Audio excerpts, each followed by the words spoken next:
Hello, and welcome to Starting from Scratch. I wanted to do a quick update because I have now officially reached floor 10 on my journey. I feel like now is a good time to kind of take a step back, look at my journey so far, and see what I plan on doing going ahead. So I have a few reasons for this. The first one is I think that floor 10 is an interesting floor because it changes the dynamics, right? From all the rest of these floors, everything goes up pretty simply, right? Like you win enough matches, you go to the next floor, you lose matches, and you go down. So this is the first time where if you win a bunch of matches, you get a chance to get to the next floor. And you have a very high variance in the skill level of players you're going to be in, right? So here it says match against opponents with the same skill level in the rank tower. For the most part, I do feel like Ranked Tower does a good job of doing that, right? There will be some players who are above or below your level by a reasonable margin, but nothing totally insane, right? You're not going to run into too many players who can smoke you unless they just happen to be leveling an account up real quick to Celestial or something. So you run into that very infrequently. So the reasons I wanted to make this video are because I wanted to look at this progress so that I can make other updates in the future. So this is kind of ground zero for that. And I wanted to talk about my goals going forward. So one of them is I watch a lot of Sajam and Deb and LK, and they all kind of have the same mentality of playing to improve and figuring out your own weaknesses and, getting help when you need to from other people. But largely, you are figuring out your own stuff. Watch your own matches. That's a big LK one. If you're not analyzing your own matches, you're capping, that sort of thing. And then, Deb with a lot of risk reward, and here's your mentality stuff, and Sajam with a lot of, if you're having trouble with this, here's how to figure out how to deal with it. And a lot of times he'll do it for you, but more importantly, he shows you, and I've taken this one to heart from a long time ago, he shows you how to go into training mode and figure it out your damn self, and I appreciate that. So let's get some slightly better music than this atrocious lobby music, and go through a little bit of the journey first, shall we? So let's find something that resembles actual music. That'll do. So let's go down to the bottom here real quick. And I think that the bottom is important to look at because this is where the journey, well, not necessarily started, but this is as far as it goes back on rating update. And you can see we're a 1200 player. This floor 9 stuff, I shouldn't be in floor 9 at 1200 rating, but we were pretty solidly in floor 9 when I stopped playing the game.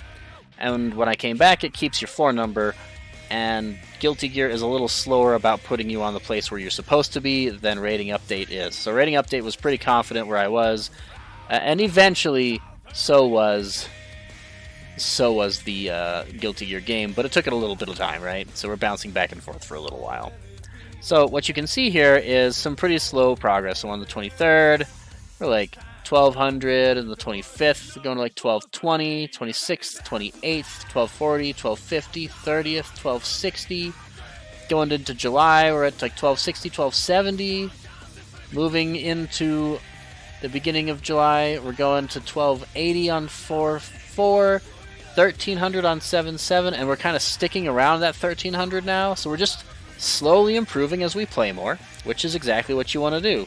Trying to figure out what things do. When we get smoked by somebody who's clowning on us with a move that we don't know how to deal with, we go in training mode and we figure it out.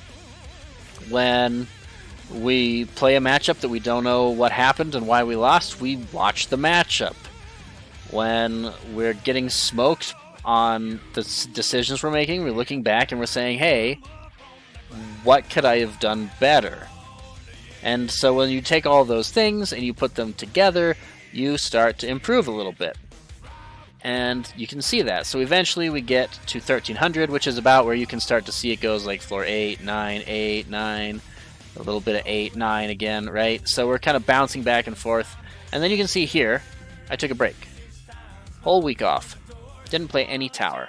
Pretty much didn't play any Guilty Gear, really. I went into training mode, and I checked some stuff. I watched some of my matches to see where I had some weaknesses, and I just did that. And I just kind of took a break from the tower because, you know, there's all kinds of aspects of the game. And yes, playing the game is the best way to improve for sure. But sometimes you get burnt out, and so I took a break. And it was good. It was good for my mentality, and that helped me to be able to come back and improve faster.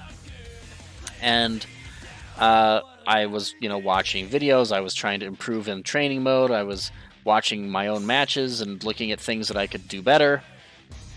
And all of that helped. And I also did one other thing that helped. And you'll see that from when I came back to now, this is the number of matches that it took me to go from 1300 to 1370 and go all the way from floor 9 to floor 10 in less than 20 matches against only 8 opponents over the course of 2 days, because I've only was playing like maybe 30 minutes per day of actual ranked tower matches, right? So how the heck did I take what took me, you know, 200 games to go up from 1200 to 1300 and bring it down to like 20 games to go from 13 to 1370? Well, all those things that I talked about, and one other thing that I've failed to mention here. Unfortunately, we get to lose the great music in the background to see this one, but I started playing with a friend from the fighting game community.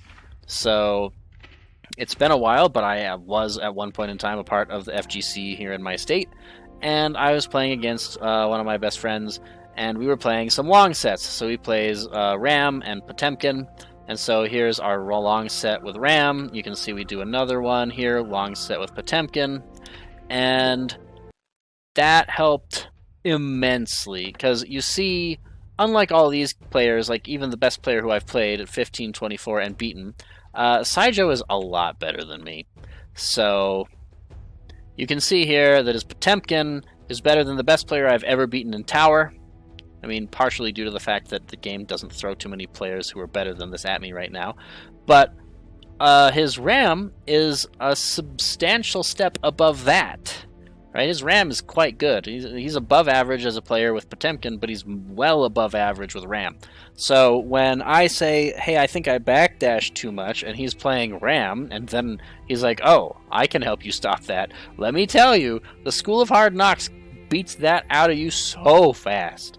So now I still backdash sometimes when it's stupid, but I do it a lot less, right? And when I do it the first time and it's stupid, I catch myself and I can mentally fix that without having to like put it on my mental stack anymore, right? Like, don't backdash every single time is no longer like a thing I have to think about. It just isn't as layer 1 as it used to be in a lot of situations, which is good. So this helped immensely, right? This made it so that I could do a couple of things. And you can see that I was actually playing with Geo, right? So this helps with a couple of things. First of all, when I'm playing as Geo against Ram, the tables are kind of turned, right? As Testament, I'm keeping almost everyone in the game out.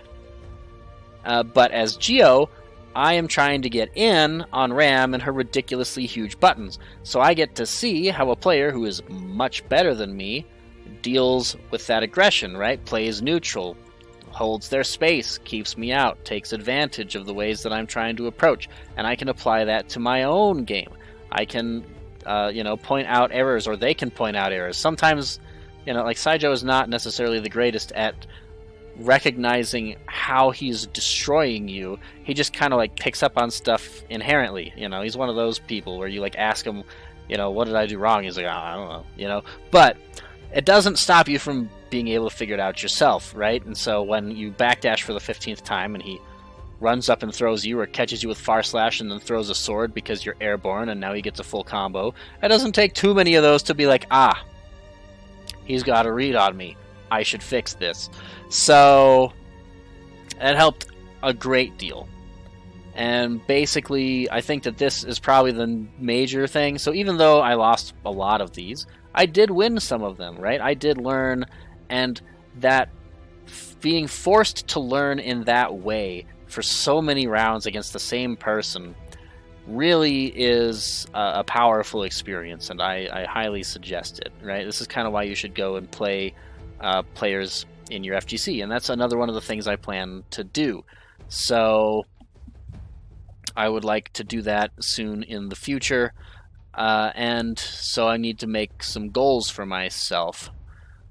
And those goals are going to be to unlock all of the music in the game, because I realized that I don't have Big Blast Sonic, and I really want to know if that's in the game. And you only really get this by playing, you can play room matches against friends like this and get the tokens, or you can play matches in, I think, either the park or the tower and get them, but you got to play against people, and I'll have to play quite a bit to get every single song in the game and find out whether or not Big Blast Sonic is even one of the possibilities.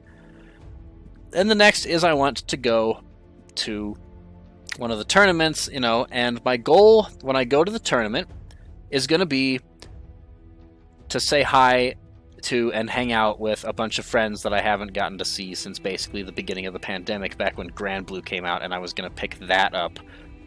Yeah, it's been a while. So yeah, that's really it. I have a goal moving forward, and it's nothing to do with, like, it'll improve as a matter of correlation, right?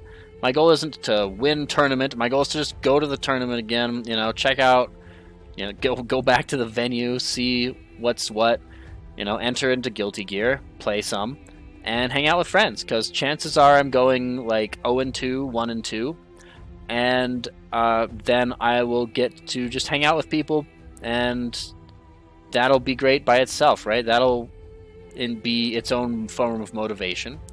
And I've had this cool journey where I've improved myself, I have been able to play long sets against people, I'm doing new things to try to improve, and probably the single most important thing is I am 6P'ing the Bikins. Look at that, plus 24, 3-0, plus 29, 3-0. Bikins only want one thing, and it is disgust. Just 6P the Bikins. I'm actually only here because I 6P'd Bikins. There's no other reason. Alright. Well, I'm going to go to floor 10 now, see how that journey goes. That might be its own video all by itself at some point in time in the future. And I hope to see you there.